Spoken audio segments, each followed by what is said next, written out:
নমস্কাৰ প্ৰিয় শ্ৰোতাসকল, ধাৰাবাহিক উপন্যাস পাঠ অনুষ্ঠানত এইবাৰ আমি পাঠ কৰিবলৈ ওলাইছোঁ অসমীয়া সাহিত্যৰ সৰ্বাধিক জনপ্ৰিয় উপন্যাস কৌশিক নন্দন বৰুৱাৰ নিৰিবিলি। এয়া নিৰিবিলিৰ ৬০তম খণ্ড। ইছৰাম, কি ধূলি ঔ! প্ৰায় ১.৫ মাহৰ মূৰত হোষ্টেলৰ ৰুমটোত সোমাই মুখত সোপা দি ক'লে পখীয়ে।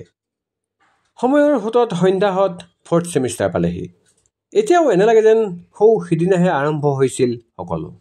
যাওঁতে একেলগে যোৱাৰ দৰেই এইবাৰ সন্ধ্যাহঁতৰ গাড়ীতে পখীও আহিল। ৰুমত সোমাই অৱস্থা দেখিয়েই দুয়োজনী সাজু হৈছিল চাফা কৰিবলৈ। প্ৰায় এঘণ্টামানৰ পিছত ৰুম চাফা কৰি সাৰি মচি গোটেই বস্তুবোৰ ৱাৰ্ডৰোবত ভৰাই গা পা ধুই আজৰি হ'ল সিহঁত। প্ৰতিটো ছেমিষ্টাৰৰ আৰম্ভণিত এইটোৱেই নিয়ম। ভাগৰত বিচনাত পৰোঁতেই সন্ধ্যাৰ ফোন বাজিল। অভিমন্যুৱে কৰিছে। সি আজি অহা কথা আছিল। পালেহি চাগে। প্ৰায় এমাহ আঁতৰি আছোঁ বুলি সিয়েই কৈ আছিল। গৈ পাই প্ৰথম তোমাকেই লগ পাওঁ যাতে। হাঁহিৰে ফোনটো উঠালে সন্ধ্যাই। অভিমন্যুৱে ক'লে, সোনকালে এচেঞ্চিয়েলৰ ফালে আহা না। কিয়? আহা না, মই ৰৈ আছোঁ। কথাটো কৈয়েই ফোন কাটিলে সি। পিন্ধি থকা চুৰিদাৰযোৰে বগা দুপট্টাখন গাতে মেৰিয়াই সন্ধ্যা হোষ্টেলৰ পৰা নামি গ'ল। এচেঞ্চিয়েলৰ ওচৰতে গাড়ী এখনত ৰৈ আছিল সি। সন্ধ্যাক দেখি অভিমন্যু গাড়ীৰ ওচৰৰ পৰা নামি আহিল। তোক কোনোবাই লগ পাব পাৰিছে অ'। কোনে? সন্ধ্যাৰ ভয় লাগিল। ই কেনেবাকৈ ঘৰৰ কাৰোবাক লৈ অনা নাইতো। সন্ধ্যাৰ সন্দেহেই সঁচা আছিল। গাড়ীৰ পৰা নামি আহিছিল অভিমন্যুৰ আইতাক। বয়স হয়তো ৮০ৰ ঊৰ্ধৰ। খোজ থৰক বৰক যদিও ক'তো সহায় নোলোৱাকৈ নিজে খোজ কাঢ়িছে। মুখৰ সোঁতোৰা দাগবোৰে বয়সৰ কথা সোঁৱৰাই দিছে যদিও উজ্জ্বলতা যেন এতিয়াও একেই আছে। শুদ্ধ বগা সাজৰ পকাচুলীয়া আইতাগৰাকীয়ে এখোজ দুখোজকৈ আহি সন্ধ্যাৰ সন্মুখ পালেহি। এয়া মোৰ আইতা। অভিমন্যুৱে কওঁতে সন্ধ্যাই চাপৰি আইতাগৰাকীক ভৰি চুই সেৱা কৰিলে। তাইৰ মূৰত মৰমৰে হাত ফুৰাই আইতাকে ক'লে, বৰ মৰম লগা ছোৱালী। সন্ধ্যাই লাজত তলমূৰ কৰিলে। অভিমন্যুৱে এইবাৰ আইতাকক ক'লে, এতিয়া দেখিলি নহয়, আৰু জোকাই নাথাকিবি মোক ঘৰত।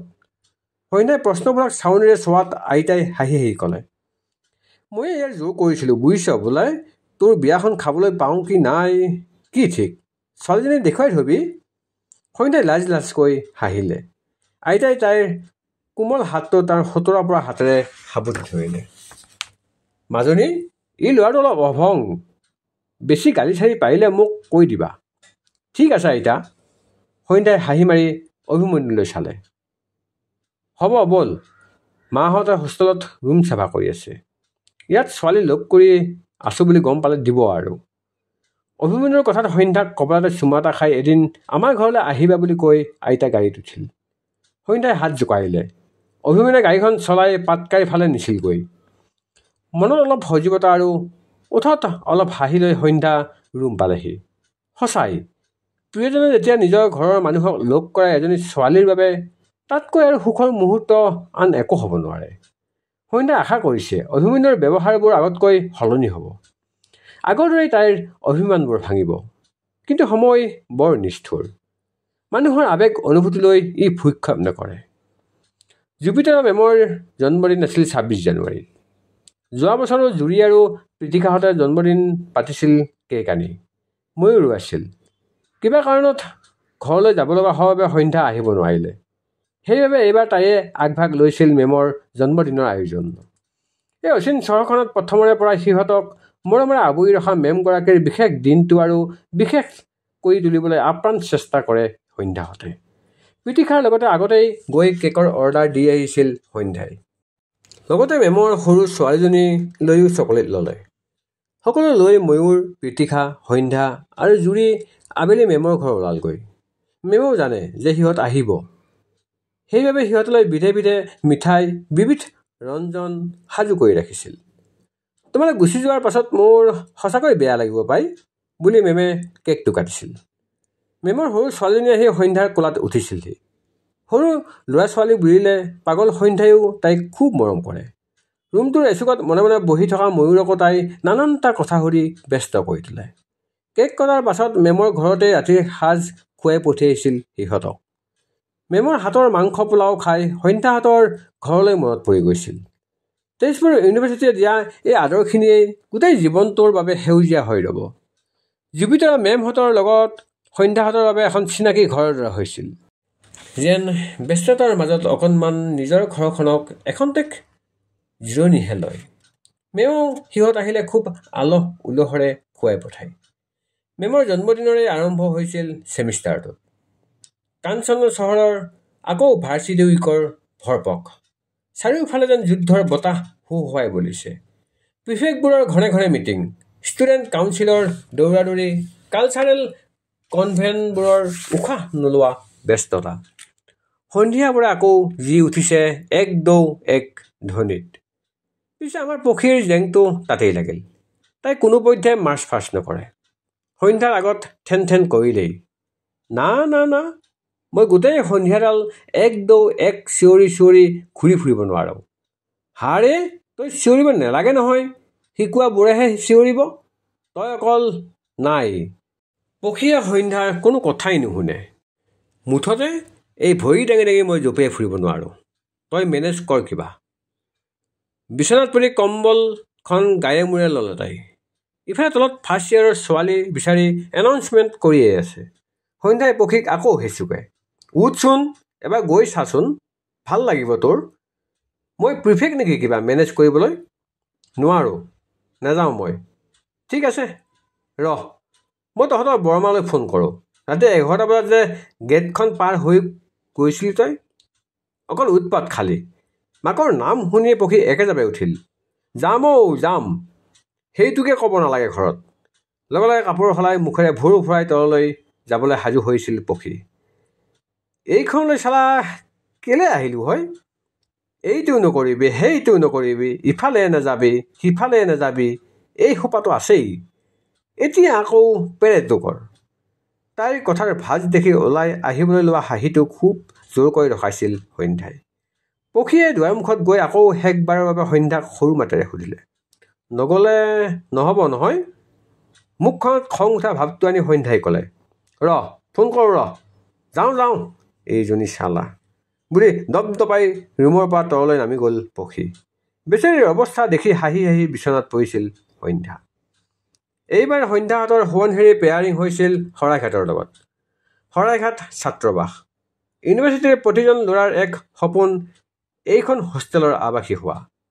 এই হোষ্টেলখন সাধাৰণতে গৱেষক ছাত্ৰসকলৰ বাবে, যদিও মাষ্টাৰ্ছৰ ফাৰ্ষ্ট ইয়েৰত ৰিজাল্ট ভাল হোৱা প্ৰতিটো ডিপাৰ্টমেণ্টৰ শীৰ্ষত থকা ছাত্ৰসকলক ইয়ালৈ পঠায়।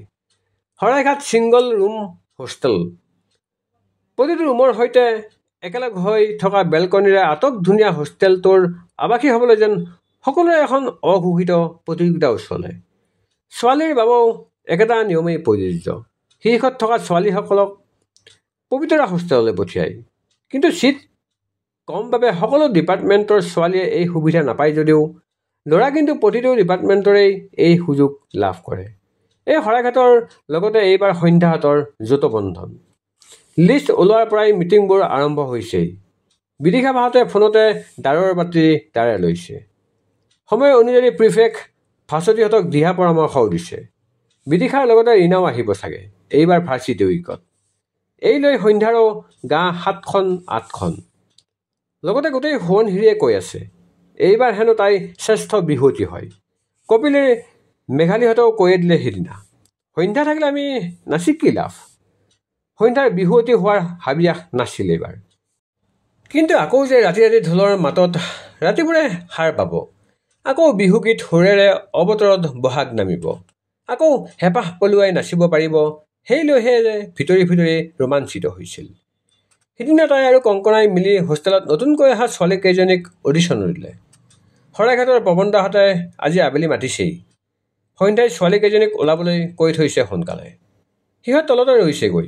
সন্ধ্যা যাবলৈ সাজু হৈছিল। তেনেতে অভিমন্যুৱে ফোন কৰিলে। সন্ধ্যাৰ সপোনতো ভাবিব নোৱাৰা কথা এষাৰ কৈ দিলে, এইবাৰ তই বিহু নাচিব নালাগে। মূৰত সৰক ভাগি পৰিছিল সন্ধ্যাৰ। কি হৈছে ইয়াৰ?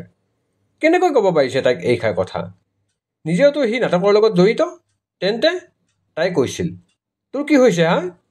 হোষ্টেলৰ পৰা এইবাৰো চবেই আশা কৰিছে, তইতো নাটক। তাইক ক'বলৈ নিদি অভিমন্যুৱে ক'লে, ময়ো নকৰোঁ নাটক, ডিৰেকশ্যনহে দিম। তই থকা অৱস্থাত যিদৰে বেলেগে ছোৱালীৰ হাতত কঁকালত ধৰি মই নাটক নকৰোঁ। তয়ো কোনো ল'ৰাৰ চকুলৈ চাই বিহু নাচিব নালাগে। এনে কেতিয়াবা গৈ শিকাইছা বেলেগ কথা। কথাটো কৈয়ে ফোনটো কাটিলে। সন্ধ্যা বহি গৈছিল বিচনাতে। সন্ধ্যা বা আহা আকৌ, চব ৰৈ আছে তোমালৈ। জুনিয়ৰ সংগীতা বোলা ছোৱালীজনীয়ে মাতিলেহি। তোমালোক আগবাঢ়াচোন, মই গৈ আছোঁ বুলি সন্ধ্যাই পঠাই দিলে তাক।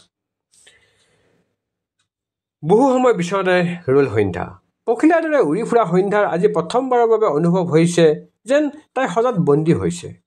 কেতিয়াও মাক দেউতাকৰ পৰা ককাক আইতালৈকে কোনেও তাইক নাচৰ ক্ষেত্ৰতে হওক বা আন কোনো ক্ষেত্ৰতেই হওক বাধা দি পোৱা নাই।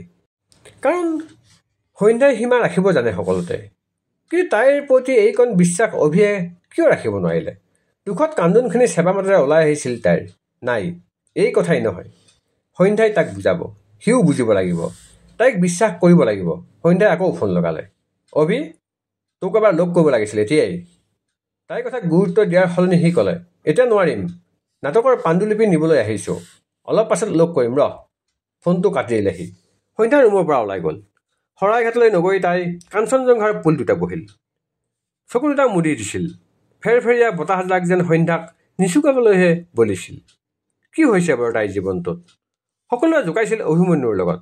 তাইৰো ভাল লাগিছিল, আৰু তাৰো। সিহঁত সম্পৰ্কত আহিল। তাৰ পাছত যেন চব শেষ। ক'ৰবাত হেৰাই গ'ল সিহঁতৰ মৰমবোৰ, অভিমানবোৰ, সৰু সৰু কাজিয়াবোৰ। তাৰ সলনি ঠাই ল'লে সন্দেহ, জেদ আৰু ভুল বুজাবুজিয়ে। প্ৰেম জানো এনেকুৱা? কিমান সময় পাৰ হৈছিল সন্ধ্যায়ো সঠিককৈ নাজানে। দুই এবাৰ শৰাইঘাটৰ পৰা পৱনদাই ফোন কৰিছিলে। তাই ৰিচিভ কৰা নাছিল। এবাৰ তাই আকৌ অভিমন্যুলৈ ফোন লগালে। ফোনটো ধৰিয়েই ক'লে সি, ঐ একদম চৰি, মই আকৌ এটা কামত ব্যস্ত হ'ব লগা হ'ল। আজি নোৱাৰিমেই চাগে লগ কৰিবলৈ। কাইলৈ ডিপাৰ্টমেণ্টতে লগ কৰিম দিয়া।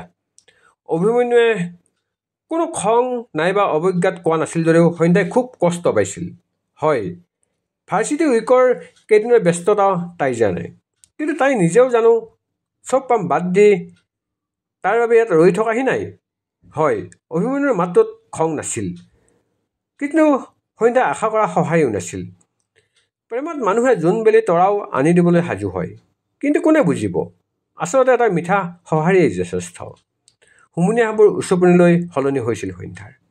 ৰাস্তাটোৰ সিটোপাৰে বহি থকা এই পুলটোৰ মুখামুখিকৈ আৰু এটা পুল আছে, কিন্তু কাষৰ গছজোপাৰ ছাঁ পৰি থকাৰ বাবে ঠাইখিনি এন্ধাৰ। কোন বহি আছে ধৰিব নোৱাৰি। অথনিৰে পৰা তাত বহি থকা সন্ধ্যাক চাই থকা ময়ূৰ এবাৰ আহি তাইৰ কাষত বহিলহি। ৰাস্তাৰ ফালে পিঠি দি ফিল্ডলৈ চাই নিজৰ ভাৱতে তন্ময় হৈ থকা সন্ধ্যাই মনেই কৰা নাছিল। ময়ূৰে তাইলৈ চাই ক'লে, আচৰিত নহয় জীৱনটো? সময়ে আনি দিয়া সম্পৰ্কবোৰেই এদিন আমি সময় দিব নোৱাৰা হওঁ। সন্ধ্যাই তেতিয়াহে কাষলৈ চাই ময়ূৰক দেখিলে। তুমি বিহু প্ৰেক্টিচলৈ যোৱা নাই? ময়ূৰৰ প্ৰশ্নত উত্তৰ নিদি তলমূৰ কৰিলে সন্ধ্যাই। সি আকৌ ক'লে, অভিয়ে মানা কৰিছে। সন্ধ্যা এইবাৰো নিশ্চুপ। লাইটৰ পোহৰত জিলিকি উঠিছিল তাইৰ চকুৰ পাহিত জমা হোৱা চকুৰ টোপালকেইটা। ময়ূৰে ফিল্ডলৈকে চাই নিজক কোৱাৰ দৰে ক'লে, প্ৰেমে কেতিয়াও এজন মানুহৰ সাধনাত বাধা নিদিয়ে। যদি দিয়ে তেন্তে সেয়া প্ৰেমেই নহয়। সন্ধ্যাৰ বুকুখন কঁপি উঠিছিল ময়ূৰৰ কথাত। কি কৈছে ময়ূৰে? সেয়া প্ৰেম নহয়? তেন্তে কি? চবেই যে তাইক আৰু অভিক জোকাইছিল, সেয়া কি? সিহঁত যে যোৱা ছমাহ ধৰি এটা সম্পৰ্কত বান্ধ খাই আছে, সেয়া কি? নাই, তাই এইবোৰ শুনিব নোৱাৰে। পুলটোৰ পৰা থিয় হৈ তাই ক'লে, মই গৈ থাকোঁ দিয়া ময়ূৰ, তুমি বহা। যাবলৈ দুখোজমান দিওঁতেই ময়ূৰে আকৌ মাতিলে, সন্ধ্যা। তাই ৰৈ গ'ল। ময়ূৰে ফিল্ডলৈ চায়ে ক'লে, সম্পৰ্কবোৰত যেতিয়া আমি সময় দিব নোৱাৰা হওঁ, সময় নিজেই আমাক সম্পৰ্কবোৰৰ পৰা উলিয়াই দিয়ে। একো নোকোৱাকৈ খৰখোজেৰে আঁতৰি আহিছিল সন্ধ্যা। ৰুমত সোমাই দুৱাৰখন মাৰি দিছিল। ময়ূৰৰ কথাবোৰ পাকঘূৰণি খাই আছিল তাইৰ মূৰত। কিয় শুনিব পৰা নাছিল তাই ময়ূৰৰ কথাবোৰ? কেনেবাকৈ বাৰু তাত কিবা সত্যতা আছিল নেকি? নাই, উত্তৰ নাই, তাইৰ হাততো নাই। অৱশ্যে কেতিয়াবা এই উত্তৰ নথকা কথাটোৱে বহুত উত্তৰ দি যায়। সোৱণশিৰিৰ বাহিৰে ভিতৰে গুণগুণনি। ৱাৰ্ডেনেও ওচৰ পালেগৈ। খবৰ, সন্ধ্যাই এবাৰ বিহু নানাচে। কংকনা আৰু ভাস্বতী প্ৰথম হুৰমুৰকৈ তাইৰ ৰুম পালেহি। কি শুনিছোঁ সন্ধ্যা এবাৰ? শান্ত মাতেৰে সন্ধ্যাই কৈছিল, ঠিকেই শুনিছা, কিন্তু চিন্তা কৰিব নালাগে, মই পৱনদাক কৈছোঁ, তেওঁ ঢোলৰ ৰেকৰ্ডিং কৰি দিব। মই ইয়াতে যেতিয়াই সময় পাওঁ ছোৱালীকেইজনীক শিকাম। সন্ধ্যাৰ কথা মানি লোৱাৰ বাহিৰে কাৰো উপায় নাই। বিমৰ্ষ মনেৰে ভাস্বতীহঁত গৈছিলগৈ। কোনো কোনে সন্ধ্যাক মস্কৰাও কৰিছিল। যোৱাবাৰ বিহুটি হ'ল যে অহংকাৰে মূৰত ধৰিছে আকৌ। এইবাৰ ইয়াত নহয়, একেবাৰে লতাশিলতহে নাচিব, বুজিছ। সন্ধ্যা নীৰৱ হৈ শুনি গৈছিল সকলো। একো মাত দিয়া নাছিল। তাই কৰিব পৰাখিনি কৰিলে। সেইদিনা অভিক লগ কৰি বুজাইও চালে, সি মান্তি নহয় কেতিয়াও। শেষলৈ কন্দনোমোৱা হৈ কৈছিল, সোৱণশিৰি শৰাইঘাটক হৰুৱাই পাতকাই জিকাবলৈ মই তোক নাচিব নালাগে বুলি কোৱা নাই সন্ধ্যা, কিন্তু মঞ্চত তই বেলেগৰ লগত নাচি থাকিলে মই কষ্ট পাম। আৰু একো নকলে সন্ধ্যাই, নীৰৱে মানি ললে তাৰ কথা। কেতিয়াবা ময়ূৰৰ কথাষাৰে আমনি কৰে, কিন্তু ভাৱবোৰ জোকাই দিয়ে তাইক। হোষ্টেলত বিহু নচা ছোৱালী কেইজনমানক যিমান পাৰে প্ৰেক্টিচ কৰোৱাইছে। কেতিয়াবা ক্লাছ ক্ষতি কৰিছে তাই। এইবোৰ দেখি ভাস্বতীহঁতৰ তাইৰ প্ৰতি ভুল ধাৰণা নোলোৱা হ'ল। সকলোৱে বুজি পাইছিল কিবা এটা বিশেষ কাৰণতহে সন্ধ্যাই এইবাৰ নচা নাই।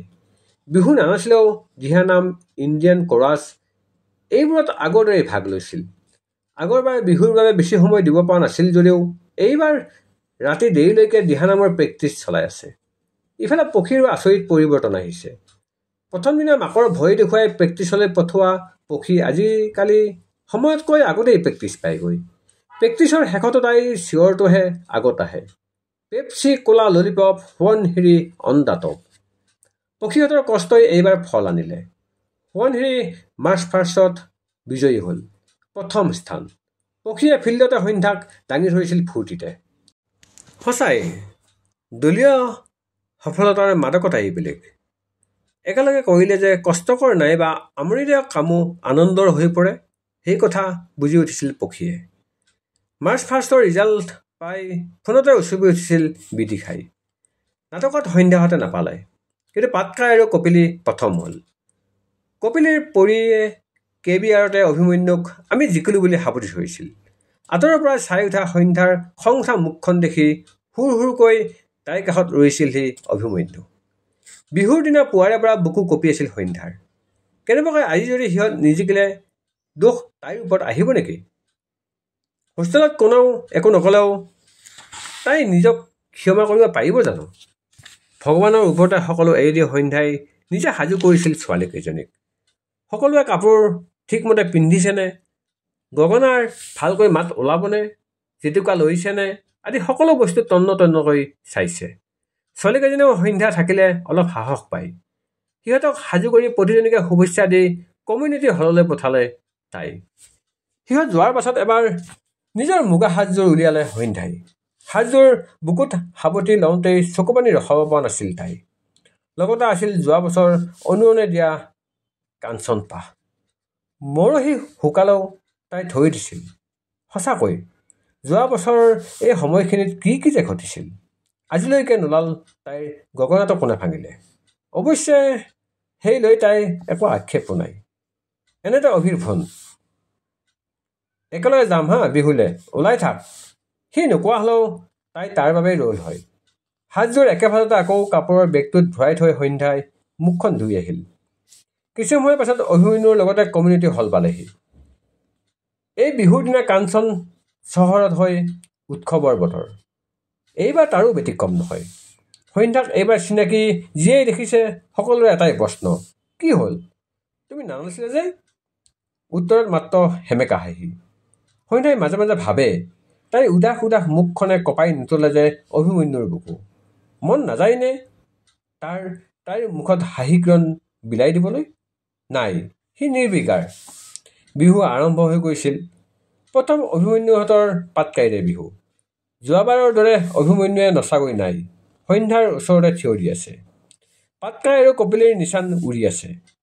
ইয়াৰ পাছতে সন্ধ্যাহঁতৰ বিহু। পক্ষীহঁত আহি উৎপাত আৰম্ভ কৰিলেই, কিন্তু অভিমন্যুৰ আকৌ ঘোষণা, এখোজো লৰচৰ নকৰে যাতে। সন্ধ্যাৰ সঁচাই খং উঠিছিল এইবাৰ। তাৰ কথামতে তাই ননচাকৈ আছে। এতিয়া তাৰ ষ্টেজৰ লগৰ কেইজনীৰ লগতে এপাকো নাচিব নোৱাৰে নেকি? তাক হলটোৰ এফালে টানি আনি ক'লে সন্ধ্যাই, হৈছে কি তোৰ ক? পক্ষীহঁতে আছে, চবৰে অলপ ফূৰ্তি কৰিলে কি হয়নো? আগৰবাৰতো আমি তাইক শেষ কৰিব নিদি অভিমন্যুৱে কৈছিল, তই মোৰ গাৰ্লফ্ৰেণ্ড হয়, মই ইয়াত ৰৈ থাকিম আৰু তই নাচি থাকিবিগৈ, লগৰ চবেই জোকাব মোক, কোনো দৰকাৰ নাই, নাচ যদি মই যামগৈ হোষ্টেললৈ। আৰু একো নকলে সন্ধ্যাই। শৰাইঘাট আৰু সোৱণশিৰিৰ বিহু আৰম্ভ হ'ল। ঢোলৰ গুমগুমনিত কঁপি অহা গাটো খুব কষ্টৰে ৰাখিলে তাই। বিহু বুলি এজনী নাচনীৰ বাবে ঢোলৰ মাতত হাত এটা নলৰাকৈ ৰৈ থকাটো কি কষ্টকৰ, সেয়া সন্ধ্যাই প্ৰথমবাৰৰ বাবে বুজিছিল। সেইখনে মাত্ৰ ভৰিৰে মাটিত চপৰিয়াই চপৰিয়াই বিহুখন চাইছিল তাই। আঙুলিকেইটা কঁপিছিল। এটা এটাকৈ প্ৰতিটো দলৰ বিহু শেষ হ'ল। সন্ধ্যাক সোৱণশিৰিত থৈ অভিমন্যুৰ ৰুমলৈ গ'ল।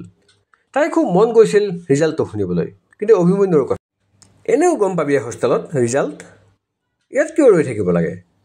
তাৰ কথামতে তাই হোষ্টেল আহিল ঠিকেই, কিন্তু মনটোৱে মনা নাছিল। সেইবাবে কিছু সময়ৰ পাছত তাই অকলে ওলাই গ'ল। ৰিজাল্ট দিয়া নাই তেতিয়ালৈ। সন্ধ্যা গৈ কাঞ্চনজংঘাৰ পুলটোতে বহিল। ইয়াৰ পৰা শুনিব ৰিজাল্ট, শুনিয়ে গুচি যাব তাই। ইফালে সিফালে চায়ো আছিল, কেতিয়াবা অভিমন্যু ওলাইহি নেকি। ঐ কি কৰিছা অকলে অকলে। সন্ধ্যা চক খাই উঠিল প্ৰথমতে। ঘূৰি চাই অনুৰণক দেখিয়ে উশাহ ল'লে। ৰিজাল্টৰ কাৰণে ৰৈ আছো। অনুৰণো তাইৰ কাষতে বহিল। ৰিজাল্ট দিবলৈ অলপ সময় বাকী। সন্ধ্যাই তালৈ চাই ক'লে, মোক অভিয়ে নাচিবলৈ নিদিলে। অনুৰণে চাইছিল তাইলৈ। কি আছিল তাৰ চাৱনিত? খুব যেন অসহায় বোধ শান্ত মাতেৰে কৈছিল সি, একো নাই দিয়া, মঞ্চত নাচিলেহে জানো বিহু নচা হয়, ভালপোৱা কামবোৰত স্বীকৃতি দিবই লাগে বুলি কথা নাই। আচৰিত হয় সন্ধ্যাই। প্ৰতিটো কথা ইমান পজিটিভলি কেনেকৈ লয় এই ল'ৰাটোৱে। এতিয়া আমি ঘোষণা কৰিবলৈ লৈছোঁ এইবাৰৰ বিহু হুঁচৰি প্ৰতিযোগিতাৰ ফলাফল। সন্ধ্যাহঁত সন্তুষ্ট হ'ল। তৃতীয় স্থানত কাঞ্চনজংঘা, দ্বিতীয় স্থানত নীলাচল। সন্ধ্যাই চকুকেইটা মুদি দিছিল, ভয় লাগিছিল, কি বা হয়। ইফালে NMH ৰক আৰম্ভ হৈছিলেই। তেনেকুৱাতে ঘোষণা হ'ল, প্ৰথম স্থান দখল কৰিছে শৰাইঘাট আৰু সোৱণশিৰিয়ে। একেচাপে বহাৰ পৰা উঠিল সন্ধ্যা চিঞৰ মাৰি। ফিল্ডত গোটেই সোৱণশিৰি ছোৱালীৰে ভৰ্তি। শ্ৰেষ্ঠ বিহুৱতী সোৱণশিৰি নহ'ল বাৰু, তথাপি আক্ষেপ নাই। পক্ষীহঁতে চিঞৰ বাখৰ কৰি নাচিব লাগিছে ফিল্ডৰ মাজতে। সন্ধ্যাৰো খুব মন গৈছে, যেন সিহঁতৰ লগতে গৈ অথনিৰে পৰা জোৰ কৰি ৰখাই থোৱা মনটো খুলি দি নাচিব। কিন্তু অনুৰণ ৰৈ আছে কাষত। কিয় জানো তাইৰ কিবা সংকোচ লাগিল। পিছে সন্ধ্যাক আচৰিত কৰি অনুৰণে ক'লে, যোৱা তুমিও, অলপ ফূৰ্তি কৰি আহা। সন্ধ্যাই আচৰিত হৈ চাইছিল। তথাপি সি ক'লে, তাইচোন কিবা যাবলৈ ভাল লগা নাই, মনটো আছে অথচ কিবা লাজ লাজ ভাৱ। অনুৰণ আকৌ ক'লে, যোৱা, অভিমন্যুক নকওঁ মই। এইবাৰ হাঁহি উঠিছিল সন্ধ্যাৰ। অনুৰণেও হাঁহিলে। হাঁহি হাঁহি তাই পুলটোৰ পৰা ফিল্ডলৈ দৌৰিলে। নবৰি তাই আগবাঢ়ি আহি, বা আমি জিকিলোঁ বুলি সাৱটি ধৰিলে তাইক। পক্ষী আৰু তৃষ্ণায়ো মিলি দাঙিও ল'লে সন্ধ্যাক। সিহঁতে জানে যে দেখিছে সন্ধ্যাই বিহু নানাচিলেও কিমান কষ্ট কৰিছিল। পৱনদাৰ ঢোলত ফিল্ডৰ মাজতে এপাক হেঁপাহ পলুৱাই নাছিলে সন্ধ্যাই। নাহৰজোপাৰ তলৰ পুলটোৰ পৰা অনুৰণে তাইলৈ চাই প্ৰশান্তিৰে হাঁহি মাৰিছিল। কিছু সময়ৰ পাছত দলটো শৰাইঘাট হোষ্টেলৰ ফালে যোৱাত সন্ধ্যা উভতি আহিল। অনুৰণ পুলতে বহি আছিল। সন্ধ্যাৰ মুখত অথনিৰ উদাসী এন্ধাৰখিনি নাছিল। কংগ্ৰেচুলেশ্যন, অনুৰণে ক'লে। থেংক ইউ, বহুত টেনশ্যন হৈ আছিল। অনুৰণে কিবা এটা ক'বলৈ লওঁতেই তাৰ ফোনটো বাজিল। অভিমন্যুৱে কৰিছে। সন্ধ্যাৰ বুকুখন চিৰিংকৈ গ'ল। কি হ'ব এতিয়া? তাই ওলাই অহা বুলি যদি অনুৰণে কৈ দিয়ে, তেন্তে আকৌ কাজিয়া, গালি। অনুৰণে ফোনটো উঠালে। অঁ কোৱা। এয়া বাহিৰলৈ আহিছোঁ অলপ, ৰাজদীপৰ লগত। খাওঁগৈ ভাত, মই গৈ আছোঁ ৰ'বা তোমাৰ ৰুমত। সন্ধ্যাই ভবা নাছিল যে অনুৰণে অভিমন্যুক তাইৰ বাবে ফাঁকি দিব। তাই দীঘলকৈ উশাহ এটা ল'লে। ফোনটো থৈ অনুৰণে তাইলৈ চাই হাঁহিলে। সন্ধ্যাইও মুখত দুষ্টালিৰে হাঁহি এটা লৈ ক'লে, কেতিয়াবা কাৰোবাৰ মুখত মিছা কথা শুনিও ভাল লাগে, কেতিয়াবা কাৰোবাৰ কাৰণে মিছা কথা কৈও ভাল লাগে। অনুৰণেও একেটা সুৰতে ক'লে। জোৰকৈ হাঁহি উঠিছিল সন্ধ্যাৰ। আকৌ অনুৰণে ক'লে, ব'লা এতিয়া হোষ্টেলত থৈ আহোঁ। নালাগে, হ'ব, মই পাৰিম, তুমি যোৱা, সেইজন ভোকত মৰিব এতিয়া।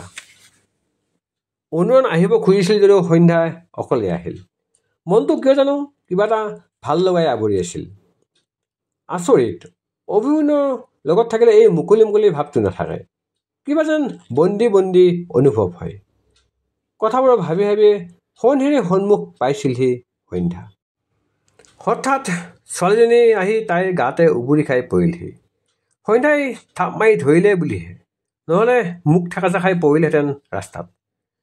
চুলি মেলি বাউলি হৈ থকা ছোৱালীজনীৰ মুখখন চাই উঠি আৰু উচপ খাই উঠিল সন্ধ্যা। কাৰণ ওঠৰ তলত অলপ তেজ, চকুত পানীৰ টোপালেৰে সেইজনী পখী।